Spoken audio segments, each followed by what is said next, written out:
안녕하세요. 사연 속 철학으로 행복한 인생을 만들고 즐거운 삶을 배우고 꿈을 현실로 만들어주는 작은 실천을 사랑하는 마음의 사연입니다. 오늘 함께 할 사연과 철학 속으로 함께 들어가 보겠습니다. 평생의 상처 끝내기. 마음이 다시 평온해지는 순간 노년의 감정 치유 특강. 노년기 분노와 상처를 치유하는 철학. 왜 이렇게 화가 많아질까요? 여러분, 혹시 이런 경험 있으신가요? 별것 아닌 일에도 화가 치밀어 오르는 경험 말입니다. 손주가 방을 어질러 놓았을 때 예전 같으면 웃으며 넘어갔을 일인데 요즘은 목소리가 높아집니다. 마트에서 누군가 새치기 하는 것을 보면 가슴이 답답해집니다. 자식이 전화를 며칠 안 하면 서운함이 분노로 바뀝니다. 텔레비전에서 나오는 뉴스를 보다가도 혼자 화를 냅니다. 그리고 이런 자신이 낯설게 느껴집니다. 내가 원래 이런 사람이었나? 왜 나이 들수록 이렇게 예민해지는 걸까? 이런 생각이 드실 겁니다. 화를 내고 나면 후회도 됩니다. 미안한 마음도 듭니다.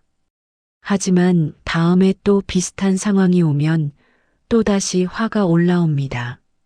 서울 성북구에 사시는 박순자님, 72살입니다.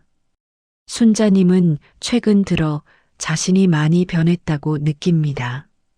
젊었을 때는 온화했던 성격이었는데 요즘은 작은 일에도 짜증이 납니다. 며칠 전에는 손주가 숙제를 안 하고 게임만 한다고 화를 냈습니다. 손주가 울면서 방으로 들어가는 모습을 보고 순자님도 마음이 아팠습니다. 그날 밤 잠이 오지 않았습니다. 내가 왜 그랬을까? 아이한테 너무한 거 아닐까 하는 생각에 눈물이 났습니다. 이런 순자님의 이야기가 낯설지 않으실 겁니다. 많은 분들이 비슷한 경험을 하고 계십니다. 나이가 들수록 화가 많아지고 작은 일에도 상처받고 서운한 감정이 오래 남습니다. 그리고 무엇보다 힘든 것은 이런 자신을 스스로 이해하지 못한다는 것입니다. 하지만 오늘 제가 여러분께 드리고 싶은 말씀이 있습니다. 이것은 여러분만의 문제가 아닙니다. 노년기 분노는 매우 자연스러운 현상입니다. 잘못된 것도 아니고 성격이 나빠진 것도 아닙니다. 우리 몸과 마음이 겪는 자연스러운 변화의 일부입니다. 그리고 더 중요한 것은 이 분노를 다룰 수 있다는 것입니다. 이해할 수 있고 관리할 수 있고 치유할 수 있습니다. 오늘 우리는 함께 노년기 분노의 깊은 뿌리를 살펴보고 그것을 치유하는 철학과 실천 방법을 배워볼 것입니다. 이것은 단순한 감정 관리 기술이 아닙니다. 이것은 우리가 다시 평온한 삶을 선택할 수 있는 지혜입니다. 수천 년 동안 인류가 쌓아온 철학적 통찰과 현대 심리학이 증명한 치유 방법을 함께 배워보겠습니다. 지금부터 함께 이 여정을 시작하겠습니다. 1. 왜 나이 들수록 화가 많아질까? 먼저 우리는 이해해야 합니다. 왜 나이가 들수록 화가 많아지는지를 말입니다. 이것을 이해하는 것만으로도 우리는 한결 가벼워질 수 있습니다. 내 잘못이 아니구나, 나만 그런 게 아니구나 하는 깨달음이 위로가 되기 때문입니다. 몸과 뇌의 변화. 나이가 들면 우리 몸이 변합니다. 이것은 당연한 일입니다. 관절이 아프고 잠이 잘 안 오고 기운이 예전 같지 않습니다.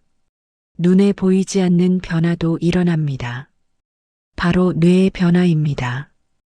우리 뇌에는 감정을 조절하는 부분이 있습니다. 특히 전두엽이라는 부분이 감정을 억제하고 조절하는 역할을 합니다. 젊었을 때는 이 부분이 잘 작동해서 화가 나도 참을 수 있었습니다. 한 번 더 생각할 수 있었습니다. 하지만 나이가 들면서 이 전두엽의 기능이 조금씩 약해집니다. 그래서 같은 자극에도 더 강하게 반응하게 됩니다. 억제하는 힘이 약해진 것입니다. 이것은 성격이 나빠진 게 아닙니다. 뇌의 자연스러운 노화 과정입니다. 또한 몸이 불편하면 마음도 불편해집니다. 무릎이 아픈데 누군가 빨리 걸으라고 하면 짜증이 납니다. 잠을 못 자서 피곤한데 시끄러운 소리가 들리면 참기 힘듭니다. 몸의 통증과 불편함이 우리를 예민하게 만듭니다. 회복력의 감소. 젊었을 때는 화가 나도 금방 풀렸습니다. 아침에 화났던 일이 점심 먹고 나면 잊혀졌습니다. 하지만 나이가 들면 감정의 회복력이 떨어집니다. 한번 화가 나면 그 감정이 오래 남습니다. 며칠 전 일인데도 생각만 하면 다시 화가 치밀어 오릅니다. 이것도 뇌의 변화와 관련이 있습니다. 감정을 빨리 회복시키는 신경 전달 물질들이 나이가 들면서 줄어듭니다. 그래서 감정이 한번 올라오면 내려가는데 더 오랜 시간이 걸립니다. 또한 작은 자극에도 크게 반응하게 됩니다. 예전 같으면 아무렇지 않게 넘겼을 일들이 이제는 크게 느껴집니다. 이것은 우리가 약해진 것이 아닙니다. 감각의 역치가 낮아진 것입니다. 마치 볼륨이 높아진 라디오처럼 같은 소리도 더 크게 들리는 것과 같습니다. 상실의 누적. 나이가 들면서 우리는 많은 것을 잃습니다. 이것이 분노의 가장 깊은 뿌리입니다. 먼저 역할을 잃습니다. 직장에서 은퇴하면서 직업적 정체성을 잃습니다. 자식들이 독립하면서 부모로서의 역할이 줄어듭니다. 사회에서 필요로 하는 사람이라는 느낌이 약해집니다. 이것은 존재감의 상실입니다. 건강도 잃습니다. 예전처럼 자유롭게 움직이지 못합니다. 하고 싶은 일을 마음대로 할 수 없습니다. 약을 먹어야 하고 병원에 자주 가야 하고 몸을 조심해야 합니다. 이것은 자율성의 상실입니다. 관계도 변합니다. 친구들이 하나둘 떠나갑니다. 배우자가 먼저 가기도 합니다. 자식들은 바빠서 자주 연락하지 않습니다. 외로움이 커집니다. 이것은 연결의 상실입니다. 경제적 불안도 있습니다. 수입이 줄어들고 저축해 놓았던 돈도 점점 줄어듭니다. 자식들에게 손 벌리기는 싫고 그렇다고 스스로 벌 수도 없습니다. 이것은 안정감의 상실입니다. 이 모든 상실이 쌓이면서 우리 마음속에는 슬픔이 자리 잡습니다. 그런데 이 슬픔을 제대로 표현하지 못하면 그것이 분노로 변합니다. 슬픔은 내면으로 향하지만 분노는 외부로 향합니다. 우리는 슬픔을 감당하기 힘들 때 무의식적으로 그것을 분노로 바꾸는 경우가 많습니다. 한국 시니어만의 특별한 분노 구조. 한국의 시니어 세대는 특별한 경험을 가지고 계십니다. 전쟁을 겪었거나 그 직후의 가난을 경험하셨습니다. 평생 가족을 위해 희생하며 살아오셨습니다. 자신보다 자식을 먼저 생각하며 사셨습니다. 그런데 이제 나이가 들었을 때 기대했던 것만큼의 존중이나 돌봄을 받지 못한다고 느끼시는 분들이 많습니다. 내가 그렇게 고생해서 키웠는데, 내가 평생 희생했는데, 이런 생각이 듭니다. 그리고 서운함이 쌓입니다. 이 서운함은 한국 특유의 정서입니다. 화도 아니고 슬픔도 아닌 그 중간 어딘가에 있는 복잡한 감정입니다. 섭섭함, 억울함, 외로움이 뒤섞인 감정입니다. 그리고 이것이 표현되지 못하고 쌓이면 결국 분노가 됩니다. 또한 홀로 남겨진다는 두려움이 있습니다. 혼자 늙어간다는 것, 병들었을 때 돌봐줄 사람이 없을지 모른다는 것, 외롭게 생을 마감할지 모른다는 것. 이 두려움이 우리를 예민하게 만듭니다. 스토아 철학으로 보는 노년 분노. 고대 그리스와 로마의 스토아 철학자들은 분노에 대해 깊이 연구했습니다. 그들은 발견했습니다. 분노는 통제할 수 없는 것을 통제하려 할 때 생긴다는 것을 말입니다. 젊었을 때 우리는 많은 것을 통제할 수 있었습니다. 일을 통제하고, 가족을 통제하고, 환경을 통제하고, 우리 몸도 통제할 수 있었습니다. 하지만 나이가 들면서 통제 가능한 범위가 점점 줄어듭니다. 자식들의 선택을 통제할 수 없습니다. 사회의 변화를 통제할 수 없습니다. 우리 몸의 노화도 통제할 수 없습니다. 이렇게 통제권을 잃어가면서 우리는 더 자주 분노를 느끼게 됩니다. 스토아 철학자 에픽테토스는 이렇게 말했습니다. 우리를 괴롭게 하는 것은 사건 자체가 아니라 그 사건에 대한 우리의 판단이다. 손주가 말을 안 듣는 것 자체가 문제가 아니라 손주가 나를 무시한다고 해석하는 우리의 판단이 우리를 화나게 만든다는 것입니다. 75. 김철수님의 이야기. 부산에 사시는 김철수님 이야기를 들려드리겠습니다. 철수님은 평생 성실하게 일하며 가족을 돌보셨습니다. 큰 회사에서 은퇴하시고 이제는 아파트에서 아내와 함께 지내십니다. 요즘 철수님은 자주 화가 납니다. 아침에 아파트 복도에서 이웃을 만나도 인사를 제대로 안 한다고 기분이 나쁩니다. 식당에 가면 음식이 늦게 나온다고 짜증이 납니다. 텔레비전을 보다가도 혼자 화를 냅니다. 아내가 작은 실수를 해도 목소리가 높아집니다. 아들이 주말에 찾아왔을 때 철수님은 아들에게 화를 냈습니다. 너는 왜 자주 전화 안 하냐? 아버지가 얼마나 외로운 줄 아냐? 아들은 미안하다고 했지만 사실 일주일에 2번은 전화했었습니다.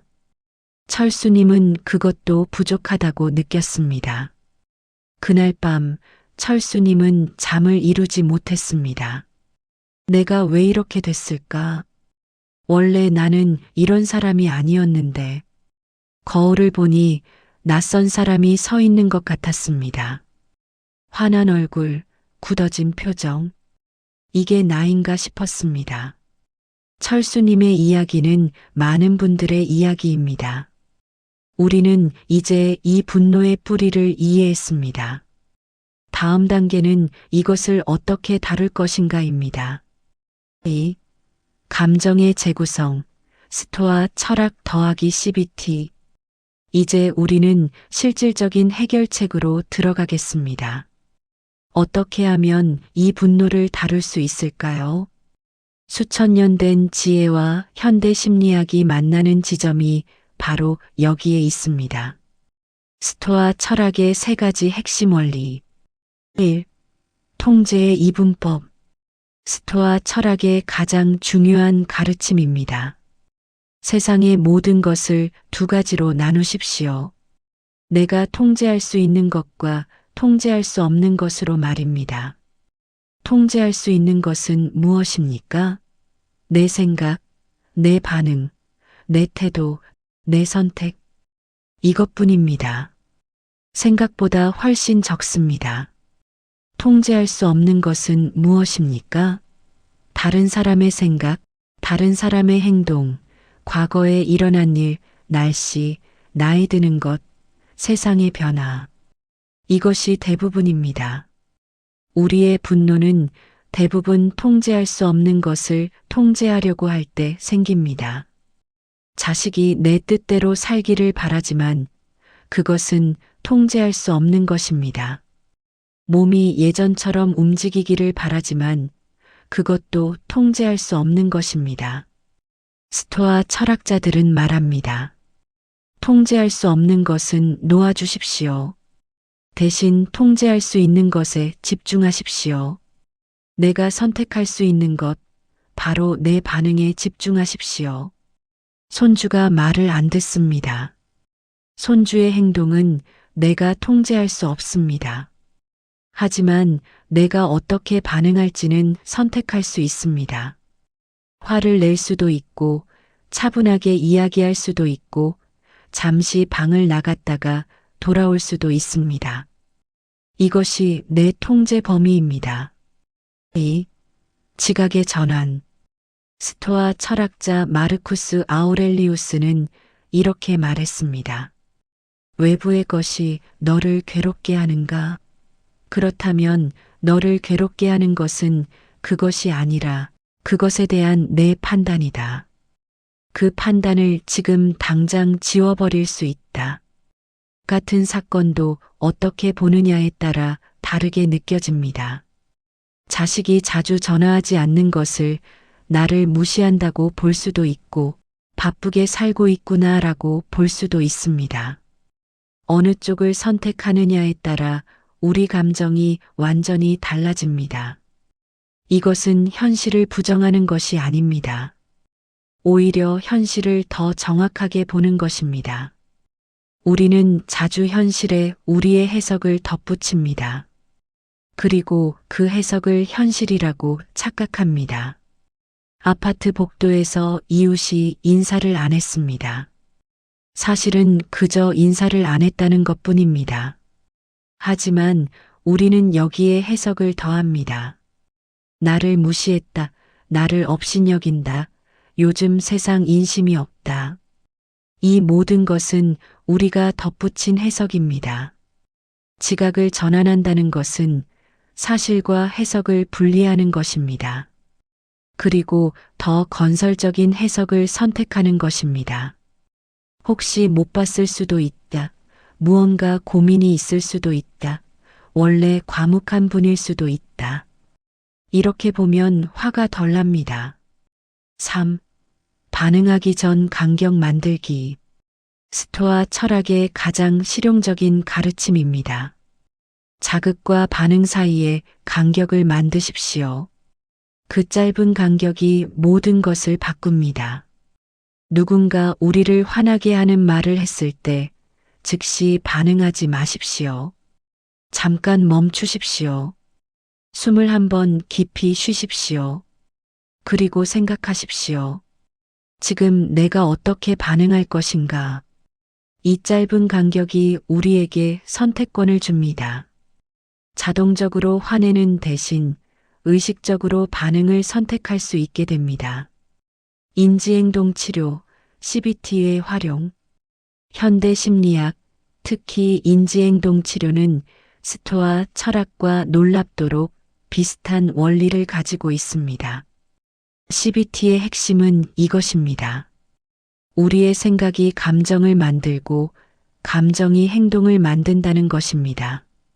사건, 생각, 감정, 행동. 이 순서를 이해하는 것이 중요합니다. 사건 자체가 직접 감정을 만드는 것이 아닙니다. 사건에 대한 우리의 생각이 감정을 만듭니다. 손주가 방을 어질러 놓았습니다. 이것은 사건입니다. 이 사건을 보고 우리는 생각합니다. 저 아이는 나를 존중하지 않는다. 요즘 아이들은 버릇이 없다. 내가 무시당하고 있다. 이런 생각이 분노라는 감정을 만듭니다. 그리고 분노는 화를 내는 행동으로 이어집니다. 하지만 만약 다르게 생각한다면 어떨까요? 아이가 놀이에 집중하느라 정리할 생각을 못했구나. 원래 아이들은 이럴 수 있지. 나중에 차분히 정리하는 법을 가르쳐 줘야겠다. 이렇게 생각하면 감정도 달라집니다. 분노 대신 이해심이 생깁니다. 노년기의 흔한 왜곡된 사고 패턴. CBT에서는 우리가 자주 빠지는 왜곡된 사고 패턴들을 정리했습니다. 노년기에 특히 흔한 것들을 살펴보겠습니다. 흑백 논리. 자식이 매일 전화하지 않으면 나를 사랑하지 않는 것이다. 하지만 세상은 흑백이 아닙니다. 회색 지대가 훨씬 많습니다. 자식은 여러분을 사랑하지만 동시에 바쁠 수 있습니다. 과잉 일반화. 한번 일어난 일을 항상 그렇다고 생각하는 것입니다. 아무도 나를 존중하지 않는다. 세상은 항상 나에게 불공평하다. 하지만 한 번의 경험이 전부를 대표하지는 않습니다. 파국화. 작은 일을 엄청난 재앙으로 확대 해석하는 것입니다. 몸에 작은 통증이 있으면 큰 병에 걸린 게 아닐까 걱정합니다. 자식이 하루 전화 안 하면 무슨 일이 생긴 게 아닐까 불안해합니다. 마음 읽기. 다른 사람의 생각을 마치 아는 것처럼 단정하는 것입니다. 저 사람은 분명 나를 무시하고 있어. 내 자식들은 나를 귀찮아해. 하지만 우리는 다른 사람의 마음을 정확히 알 수 없습니다. 이런 왜곡된 사고를 알아차리는 것만으로도 큰 변화가 일어납니다. 75. 이영희님의 분노제에서. 대구에 사시는 이영희님의 이야기입니다. 영희님은 최근 딸과 크게 다투었습니다. 딸이 명절에 친정 대신 시댁에 먼저 간다고 했기 때문입니다. 영희님은 화가 났습니다. 내가 얼마나 고생해서 키웠는데 시집 가더니 나를 잊어버렸구나. 이런 생각이 들었습니다. 딸에게 서운하다는 말을 하고 싶었지만 대신 화를 냈습니다. 그래, 내가 편한 대로 해. 나는 상관없어. 차갑게 말했습니다. 딸은 미안해하며 설명했습니다. 시어머니가 편찮으셔서 먼저 가야 한다고 다음 날 바로 친정에 오겠다고 했습니다. 하지만 영희님은 들으려 하지 않았습니다. 마음이 이미 다쳐버렸습니다. 며칠 동안 영희님은 화가 풀리지 않았습니다. 혼자 있으면서 계속 그 일을 떠올렸습니다. 그럴수록 더 화가 났습니다. 잠도 잘 안 왔고 식욕도 없었습니다. 그러다가 영희님은 복지관에서 감정관리 강좌를 듣게 되었습니다. 거기서 CBT와 스토아 철학을 배웠습니다. 그리고 자신의 생각을 다시 살펴보기 시작했습니다. 딸이 시댁에 먼저 간다. 이것이 사실입니다. 딸이 나를 잊어버렸다. 이것은 영희님의 해석입니다. 과연 사실일까요? 영희님은 천천히 생각해 봤습니다. 딸은 평소에 자주 전화합니다. 명절이 아니어도 종종 찾아옵니다. 영희님이 아플 때 가장 먼저 달려온 사람도 딸이었습니다.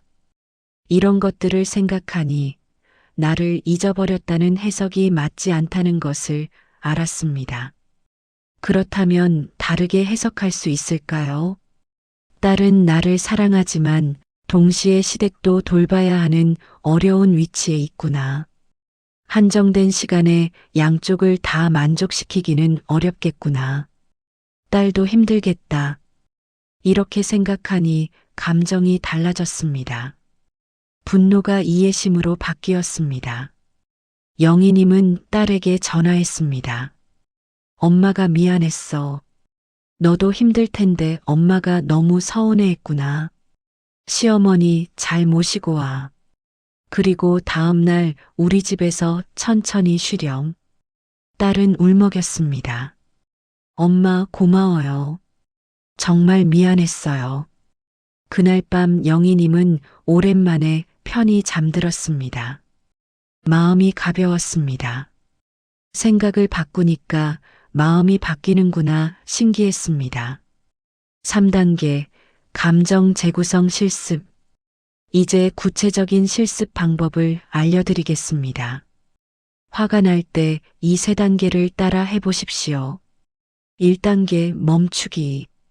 화가 치밀어 오르는 순간 즉시 반응하지 마십시오. 잠깐 멈추십시오. 마음속으로 멈춤이라고 말하십시오. 그리고 깊게 숨을 쉬십시오. 하나, 둘, 셋 세면서 들이마시고 하나, 둘, 셋, 넷 세면서 내쉬십시오. 이것을 3번 반복하십시오.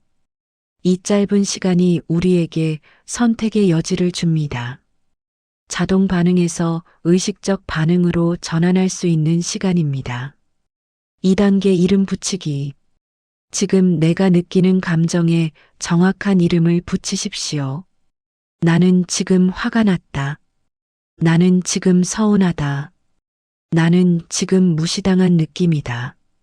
감정에 이름을 붙이는 것만으로도 그 감정의 강도가 줄어듭니다. 심리학에서는 이것을 감정 명명학이라고 부릅니다. 뇌 영상 연구에 따르면 감정에 이름을 붙일 때 뇌의 감정 조절 부위가 활성화됩니다. 3단계 재해석하기. 이제 스스로에게 물으십시오. 이 상황을 다르게 볼 수는 없을까? 내가 놓친 다른 가능성은 없을까? 만약 친한 친구가 같은 상황이라면 나는 뭐라고 조언했을까? 여러 가지 가능한 해석을 떠올려 보십시오. 처음 든 생각이 유일한 진실은 아닙니다. 더 건설적이고 더 현실적이고 더 친절한 해석이 가능합니다. 이 3단계를 연습하십시오. 처음에는 어색할 것입니다. 하지만 계속 연습하면 점점 자연스러워집니다. 그리고 어느 순간 자동으로 이렇게 반응하는 자신을 발견하게 될 것입니다. 3. 상처를 정리하는 6개의 문장 훈련. 이제 더 구체적인 도구를 드리겠습니다. 매일 실천할 수 있는 6개의 문장 훈련입니다. 이것은 심리치료에서 실제로 사용되는 기법을 시니어 여러분이 쉽게 따라 할 수 있도록 정리한 것입니다. 화가 나거나 상처받았을 때 조용한 곳에 앉아서 이 6문장을 천천히 말해 보십시오. 소리내어 말하는 것이 좋지만 마음속으로 말해도 좋습니다.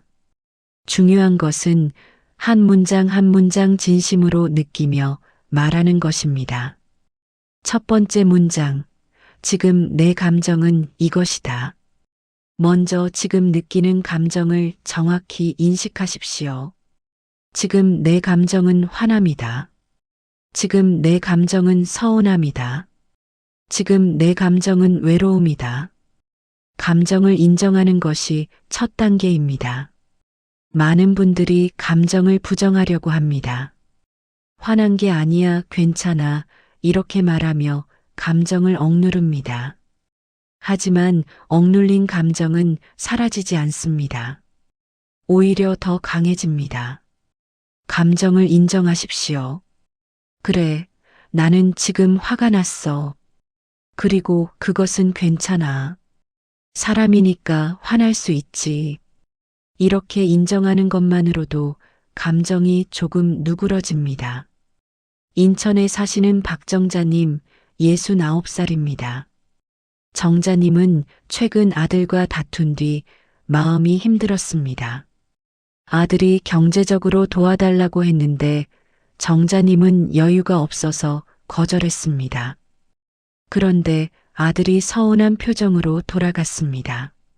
정자님은 며칠 동안 그 일을 생각하며 괴로워했습니다. 내가 나쁜 엄마인가, 아들이 나를 원망하겠지, 이런 생각이 들었습니다. 그리고 동시에 화도 났습니다. 내가 무슨 돈이 많다고, 나도 힘든데. 정자님은 6개의 문장 훈련을 시작했습니다. 먼저 첫 문장을 말했습니다. 지금 내 감정은 화남과 죄책감이다. 이렇게 말하니까 조금 시원했습니다. 그동안 정확히 뭘 느끼는지 몰랐는데 이제 알겠습니다. 화도 나고 미안하기도 한 것입니다. 두 번째 문장. 이 감정이 올라온 이유는 이것 때문이다. 이제 왜 이 감정이 생겼는지 찾아보십시오. 표면적인 이유가 아니라 더 깊은 이유를 찾아보십시오. 이 감정이 올라온 이유는 아들이 돈을 달라고 해서가 아니라 내가 아들을 도와주지 못하는 무력한 엄마라고 느껴지기 때문이다. 이 감정이 올라온 이유는 손주가 말을 안 들어서가 아니라 내가 더 이상 필요한 존재가 아니라고 느껴지기 때문이다. 이 감정이 올라온 이유는 자식이 전화를 안 해서가 아니라 혼자라는 외로움 때문이다. 이렇게 깊은 이유를 찾아내면 문제의 본질이 보입니다. 그리고 그것을 이해하는 것만으로도 감정이 조금 누그러집니다. 정자님은 두 번째 문장을 말했습니다.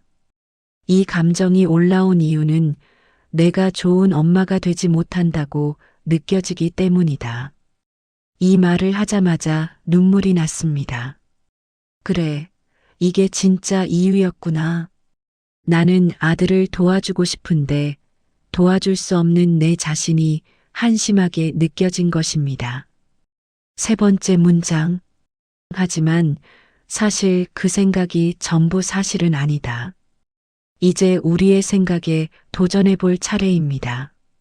우리가 믿고 있는 생각이 정말 사실인지 검토해 보십시오.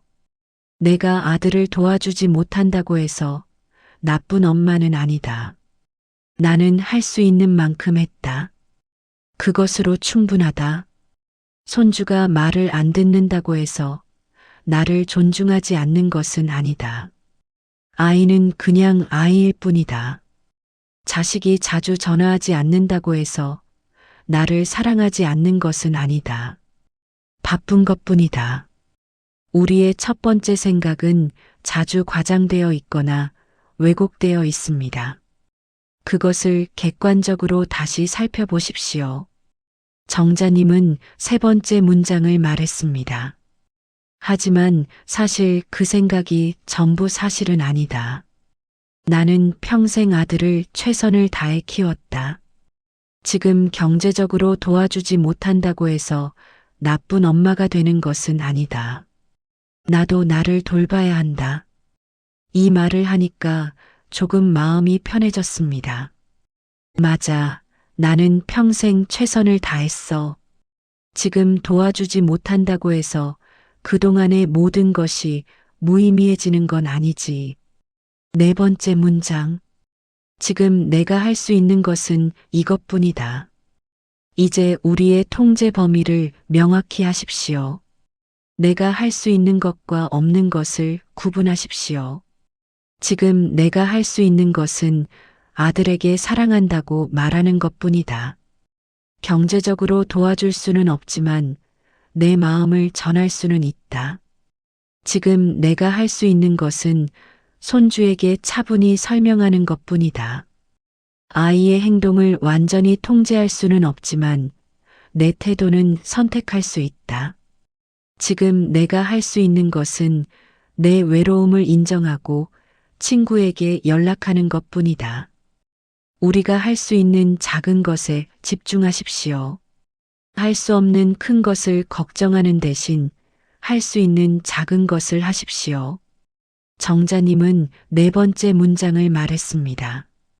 지금 내가 할 수 있는 것은 아들에게 전화해서 미안하다고 그리고 사랑한다고 말하는 것뿐이다. 돈은 줄 수 없지만 내 마음은 전할 수 있다. 이 문장을 말하니까 뭔가 해야 할 일이 명확해졌습니다. 더 이상 막연하게 괴로워할 필요가 없었습니다. 할 수 있는 일이 있었습니다. 다섯 번째 문장. 이 감정은 시간이 지나면 약해질 것이다. 모든 감정은 일시적입니다. 아무리 강한 감정도 영원하지 않습니다. 이것을 기억하십시오. 이 화는 지금 강하게 느껴지지만 내일이면 약해질 것이다. 이 슬픔은 지금 견디기 힘들지만 시간이 지나면 누그러질 것이다. 이 외로움은 지금 나를 압도하지만 영원하지 않을 것이다. 감정은 파도와 같습니다. 올라왔다가 내려갑니다. 높은 파도도 결국은 해변에 부딪혀 흩어집니다. 우리의 감정도 그렇습니다. 지금 강하게 느껴지지만 시간이 지나면 약해집니다. 이것을 믿으십시오. 그리고 감정이 지나가기를 기다리십시오. 감정과 싸우지 말고 함께 있어 주십시오. 알아, 너는 지금 강하구나. 하지만 너도 곧 지나갈 거야. 이렇게 말하십시오. 정자님은 5번째 문장을 말했습니다. 이 감정은 시간이 지나면 약해질 것이다. 지금은 힘들지만 내일이면 조금 나아질 것이다. 이 말을 하니까 희망이 생겼습니다. 영원히 이렇게 괴로운 것은 아니구나. 이것도 지나가겠지. 6번째 문장. 나는 오늘 이 감정보다 나를 선택하겠다. 마지막 문장은 선언입니다. 결심입니다. 내가 감정에 휘둘리지 않고 내 삶을 선택하겠다는 의지입니다. 나는 오늘 이 화보다 나를 선택하겠다. 화에 사로잡혀 하루를 망치지 않겠다. 나는 오늘 이 슬픔보다 나를 선택하겠다. 슬픔에 빠져 있는 대신 나를 돌보는 일을 하겠다. 나는 오늘 이 외로움보다 나를 선택하겠다. 외로움을 느끼되 그것이 나를 정의하지 않게 하겠다. 이 문장은 강력합니다. 우리에게 주도권을 돌려줍니다. 감정이 우리를 지배하는 것이 아니라 우리가 우리 삶을 선택한다는 것을 상기시켜 줍니다. 정자님은 6번째 문장을 말했습니다. 나는 오늘 이 죄책감보다 나를 선택하겠다. 아들에게 전화해서 내 마음을 전하고 그 다음에는 나를 위한 하루를 보내겠다. 이 6문장을 다 말하고 나니 정자님의 마음이 많이 가벼워졌습니다. 완전히 사라진 것은 아니지만 감당할 수 있는 수준이 되었습니다. 그리고 무엇보다 어떻게 해야 할지 알게 되었습니다. 정자님은 아들에게 전화했습니다. 아들아, 엄마가 미안했어. 도와주지 못해서 마음이 아프다. 하지만 엄마도 형편이 어려워. 그래도 엄마는 너를 사랑해. 항상 응원하고 있어. 아들은 말했습니다. 엄마, 괜찮아요. 제가 철없이 굴었어요. 엄마도 챙기세요. 사랑해요. 그날 밤 정자님은 편히 잠들었습니다. 6개의 문장 훈련의 실제 적용. 이 6문장을 노트에 적어두십시오. 화가 나거나 상처받았을 때마다 꺼내서 천천히 따라하십시오. 처음에는 어색할 것입니다. 효과가 바로 느껴지지 않을 수도 있습니다. 하지만 계속 연습하십시오. 일주일, 한 달 계속하다 보면 어느 순간 자연스럽게 이 문장들이 떠오르게 될 것입니다. 그리고 놀라운 변화를 경험하게 될 것입니다. 감정에 휘둘리는 시간이 줄어들고 평온을 되찾는 시간이 빨라집니다. 분노가 당연한 것이 아니라 선택할 수 있는 것임을 깨닫게 될 것입니다. 4. 분노 치유 스토리, 감정 전환의 클라이맥스. 이제 한 사람의 완전한 여정을 함께 따라가 보겠습니다. 분노와 상처 속에서 살다가 결국 평온을 되찾은 한 분의 이야기입니다. 이른한 사례 김순덕님의 이야기. 경남 진주에 사시는 김순덕님입니다. 순덕님은 평생 가족을 위해 살았습니다. 가난한 집안에서 태어나 어렵게 자랐습니다. 20살에 결혼해서 시집살이를 했습니다. 남편은 성실했지만 벌이가 시원찮았고 순덕님이 온갖 일을 하며 가게를 꾸렸습니다. 아들 둘, 딸 하나를 키웠습니다. 새벽부터 밤늦게까지 일했습니다. 식당에서, 공장에서 청소 일을 하며 아이들을 대학까지 보냈습니다. 자신은 늘 헌옷을 입고 맛있는 것은 아이들에게 먼저 주고 아플 때도 참으며 살았습니다. 아이들이 다 자라서 독립했습니다. 순덕님은 이제 좀 쉴 수 있을 거라고 생각했습니다. 그동안의 고생에 대한 보상처럼 자식들이 자주 찾아오고 챙겨주고 함께 시간을 보낼 거라고 기대했습니다. 하지만 현실은 달랐습니다. 아이들은 각자의 삶이 바빴습니다. 명절에나 잠깐 들르고 평소에는 한 달에 한 번 전화할까 말까였습니다. 순덕님이 몸이 아프다고 해도 병원 가세요 하는 말뿐이었습니다. 직접 와서 돌봐주는 일은 없었습니다. 순덕님은 서운했습니다. 그 서운함은 점점 분노로 바뀌었습니다. 내가 저희들을 어떻게 키웠는데, 내가 얼마나 희생했는데 이런 생각이 끊이지 않았습니다. 자식들이 전화하면 차갑게 대했습니다. 무슨 일이야, 별일 없으면 끊어. 이렇게 말했습니다. 자식들은 당황했습니다. 엄마, 왜 그러세요? 하고 물었지만 순덕님은 제대로 말하지 못했습니다. 대신 더 화를 냈습니다. 몰라서 물어? 결국 자식들은 전화를 더 적게 하게 되었습니다. 순덕님은 더욱 외롭고 화가 났습니다.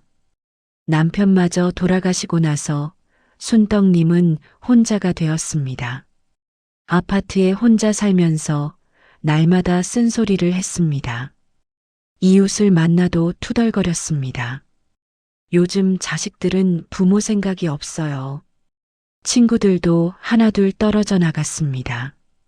순덕님의 부정적인 말을 듣는 것이 힘들었기 때문입니다. 순덕님은 점점 더 외로워졌고 화가 많아졌습니다. 텔레비전을 보다가도 혼자 화를 냈습니다. 밤에는 잠이 오지 않았습니다. 과거의 일들을 떠올리며 분노했습니다. 왜 내 인생은 이렇게 힘들었을까? 왜 아무도 나를 이해하지 못할까? 전환의 계기. 어느 날 순덕님은 가슴이 답답해서 병원에 갔습니다. 검사를 받았는데 다행히 큰 병은 아니었습니다. 하지만 의사는 말했습니다. 스트레스가 심하신 것 같습니다. 정신건강의학과 상담을 받아보시는 게 어떨까요? 순덕님은 처음에는 거부했습니다. 내가 미쳤나? 정신과에 왜 가? 하지만 가슴 답답함이 계속되자 결국 상담을 받기로 했습니다. 상담사는 순덕님의 이야기를 들었습니다. 평생의 고생, 자식들에 대한 서운함, 외로움, 분노. 순덕님은 처음으로 자신의 이야기를 다 꺼냈습니다. 말하다가 울었습니다. 상담사는 말했습니다. 많이 힘드셨겠어요. 평생 희생하셨는데 인정받지 못한다고 느끼시니까 화가 나시는 거예요. 순덕님은 고개를 끄덕였습니다. 맞아요. 바로 그거예요. 상담사는 스토아 철학과 CBT를 소개했습니다. 그리고 6개의 문장 훈련을 알려줬습니다. 처음에 순덕님은 반신반의했습니다. 말로 되면 얼마나 쉽겠어. 하지만 해볼 수 있는 것은 해보자는 마음으로 시작했습니다. 생각의 재구성. 상담사는 순덕님에게 물었습니다. 자식들이 어머님을 사랑하지 않는다고 생각하세요? 순덕님은 잠시 생각했습니다. 글쎄요, 사랑은 하겠죠. 하지만 표현을 안 해요. 그럼 사랑은 하는데 표현을 안 하는 것과 사랑을 안 하는 것은 다르지 않나요? 순덕님은 멈칫했습니다. 맞는 말이었습니다. 자식들이 자신을 사랑하지 않는다고 생각했는데 정확히 말하면 사랑을 표현하지 않는 것이었습니다. 자식들이 바빠서 자주 못 오는 것과 어머님을 잊어버린 것은 다른 거죠? 또 맞는 말이었습니다. 순덕님은 두 가지를 구분하지 못했습니다. 자주 못 오는 것을 잊어버린 것으로 해석했습니다. 어머님은 자식들이 어떻게 해주기를 원하세요? 자주 왔으면 좋겠죠. 전화도 자주 하고, 제 말도 들어주고, 그럼 그것을 자식들에게 말씀하신 적이 있으세요? 화내지 말고 차분하게. 순덕님은 고개를 저었습니다. 한 번도 제대로 말한 적이 없었습니다. 그냥 서운해하고 화내고 차갑게 대하기만 했습니다. 자식들이 알아서 눈치채기를 바랐습니다. 자식들은 어머님 마음을 모를 수 있어요. 말하지 않으면 모르죠. 한번 솔직하게 말씀해 보시는 게 어떨까요? 변화의 시작. 순덕님은 6개의 문장 훈련을 시작했습니다. 매일 저녁 화가 날 때마다 노트를 꺼내 6문장을 적었습니다. 지금 내 감정은 서운함과 분노다. 이 감정이 올라온 이유는 내가 인정받지 못한다고 느껴지기 때문이다. 하지만 사실 그 생각이 전부 사실은 아니다. 자식들은 나를 사랑한다. 다만 표현이 서툴 뿐이다. 지금 내가 할 수 있는 것은 자식들에게 내 마음을 솔직하게 전하는 것뿐이다. 이 감정은 시간이 지나면 약해질 것이다. 나는 오늘 이 감정보다 나를 선택하겠다.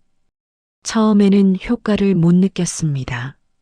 하지만 1주일, 2주일 계속하니까 조금씩 달라졌습니다. 화가 나도 예전보다 빨리 가라앉았습니다. 자식들에 대한 생각도 조금씩 바뀌었습니다. 어느 날 순덕님은 큰아들에게 전화했습니다. 평소처럼 차갑게 대하지 않았습니다. 대신 조용히 말했습니다. 아들아, 엄마가 할 말이 있어. 엄마는 내가 자주 연락했으면 좋겠어. 외로워. 바쁜 거 아는데 그래도 일주일에 한 번은 전화해 줄 수 있을까? 긴 통화 아니어도 돼. 5분만이라도. 아들은 놀랐습니다. 엄마가 이렇게 솔직하게 말한 것은 처음이었습니다. 엄마, 미안해요. 제가 몰랐어요. 일주일에 2번 전화할게요. 그리고 아들아, 엄마가 그동안 차갑게 대해서 미안해. 서운한 마음을 잘못된 방식으로 표현한 거야. 엄마는 너를 사랑해. 아들의 목소리가 떨렸습니다. 엄마, 저도 사랑해요. 정말 미안해요. 앞으로 더 자주 연락할게요. 그날 밤 순덕님은 오랜만에 편히 잠들었습니다. 깨달음. 순덕님은 깨달았습니다. 나를 아프게 한 것은 자식들의 행동이 아니라 그 행동에 대한 나의 해석이었다는 것을 말입니다. 자식들은 바빴을 뿐입니다. 나를 잊어버린 것이 아니었습니다. 하지만 순덕님은 바쁘다와 잊어버렸다를 구분하지 못했습니다. 또한 순덕님은 깨달았습니다. 자신이 원하는 것을 명확히 말하지 않으면 아무도 알 수 없다는 것을 말입니다. 자식들이 눈치로 알아주기를 바랐지만 그것은 불공평한 기대였습니다. 그리고 가장 중요한 깨달음이 있었습니다. 평생 희생한 것은 사실이지만 그것을 자식들에 대한 빚으로 만드는 것은 옳지 않다는 것입니다. 순덕님은 사랑해서 희생한 것입니다. 그 사랑에 조건을 달 수는 없었습니다. 순덕님은 스스로에게 말했습니다. 나는 늦은 나이에 알았다. 나를 아프게 한 것은 결국 내 생각이었다. 5장 실천 가이드와 마무리. 이제 마지막 장입니다. 여러분이 매일 실천할 수 있는 구체적인 방법과 오늘 배운 것들을 정리해 보겠습니다. 7일 감정 루틴. 매일 실천할 수 있는 간단한 루틴입니다. 아침 10분, 저녁 10분이면 충분합니다.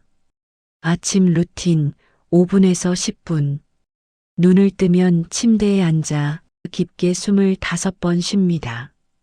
그리고 스스로에게 말합니다. 오늘 하루 나는 내 감정을 의식하며 살겠다. 화가 나면 먼저 멈추고 숨을 쉬겠다. 나는 통제할 수 없는 것을 놓아주고 통제할 수 있는 것에 집중하겠다. 오늘 만날 사람들, 해야 할 일들을 떠올리며 어떤 상황에서 화가 날 수 있을지 미리 생각해 봅니다. 그리고 그때 어떻게 반응할지 계획합니다. 저녁 루틴 10분. 하루를 정리하는 시간입니다. 노트를 꺼내 적어봅니다. 오늘 화가 났던 순간은 그때 내 생각은 무엇이었나? 그 생각이 정말 사실인가? 다르게 생각할 수는 없었을까? 내일은 어떻게 하면 더 잘할 수 있을까? 만약 해결되지 않은 감정이 있다면 6개의 문장 훈련을 합니다. 호흡 훈련. 하루에 3번, 5분씩 깊은 호흡을 합니다. 아침, 점심, 저녁. 편하게 앉아서 눈을 감습니다. 코로 천천히 숨을 들이마십니다. 하나, 둘, 셋, 넷을 세면서 그리고 천천히 내쉽니다. 하나, 둘, 셋, 넷, 다섯, 여섯을 세면서 숨을 쉬면서 몸의 긴장이 풀리는 것을 느낍니다. 어깨, 목, 얼굴의 근육이 편안해지는 것을 느낍니다. 분노 트리거 일기. 일주일에 한 번 자신의 분노 패턴을 살펴봅니다. 어떤 상황에서 자주 화가 나나요? 어떤 말을 들을 때 화가 나나요? 어떤 사람과 있을 때 화가 나나요? 패턴을 발견하면 대처법을 미리 준비할 수 있습니다. 노년의 분노는 잘못이 아닙니다. 여러분, 기억하십시오. 나이가 들면서 화가 많아지는 것은 잘못이 아닙니다. 성격이 나빠진 것도 아닙니다. 뇌와 몸의 자연스러운 변화입니다. 상실을 경험하고 통제권을 잃어가고 외로움을 느끼는 것은 당연합니다. 그것에 대해 화가 나고 서운한 것도 자연스럽습니다. 중요한 것은 그 감정을 어떻게 다루느냐입니다. 감정을 억누르거나 부정하는 것이 아니라 인정하고 이해하고 재구성하는 것입니다. 여러분은 평생 열심히 살아오셨습니다. 가족을 위해, 사회를 위해 자신의 책임을 다해 오셨습니다. 그 과정에서 많은 것을 희생하셨습니다. 이제는 여러분 자신을 돌볼 시간입니다. 감정도 돌보고 마음도 돌보고 평온도 찾을 시간입니다. 철학을 배운다는 것. 오늘 우리가 배운 스토아 철학과 CBT는 단순한 이론이 아닙니다. 이것은 삶의 기술입니다. 다시 평온한 삶을 선택하는 기술입니다. 철학을 배운다는 것은 책 속의 지식을 쌓는 것이 아닙니다. 실제 삶에서 실천하는 것입니다. 매일매일 조금씩 연습하는 것입니다. 처음에는 어색하고 어려울 것입니다. 오랜 습관을 바꾸는 것은 쉽지 않습니다. 하지만 포기하지 마십시오. 조금씩 천천히 꾸준히 연습하십시오. 그러면 어느 날 깨닫게 될 것입니다. 예전 같으면 화냈을 상황에서 차분하게 반응하는 자신을 발견하게 될 것입니다. 예전 같으면 며칠을 괴로워했을 일을 하루 만에 털어내는 자신을 보게 될 것입니다. 그것이 변화입니다. 그것이 성장입니다. 여러분, 오늘 긴 시간 함께 해주셔서 감사합니다. 우리는 오늘 노년기 분노의 뿌리를 이해했습니다. 그것이 나만의 문제가 아니라 많은 분들이 경험하는 자연스러운 현상임을 알았습니다. 우리는 스토아 철학과 CBT를 배웠습니다. 통제의 이분법, 지각의 전환, 반응 전의 간격, 그리고 생각이 감정을 만들고 감정이 행동을 만든다는 것을 배웠습니다. 우리는 6개의 문장 훈련을 배웠습니다. 구체적으로 매일 실천할 수 있는 도구를 얻었습니다. 그리고 우리는 김순덕님의 이야기를 통해 실제로 변화가 가능하다는 것을 보았습니다. 이제 여러분 차례입니다. 오늘 배운 것을 오늘부터 실천하십시오. 지금이라도 늦지 않았습니다. 마음이 다시 평온해지는 순간은 언제나 오늘부터 시작될 수 있습니다. 화가 나도 괜찮습니다. 서운해도 괜찮습니다. 그것은 사람이기에 당연한 것입니다. 하지만 그 감정에 휘둘리지 않을 수 있습니다. 그 감정을 이해하고 재구성하고 선택할 수 있습니다. 여러분은 평생 강한 사람이셨습니다.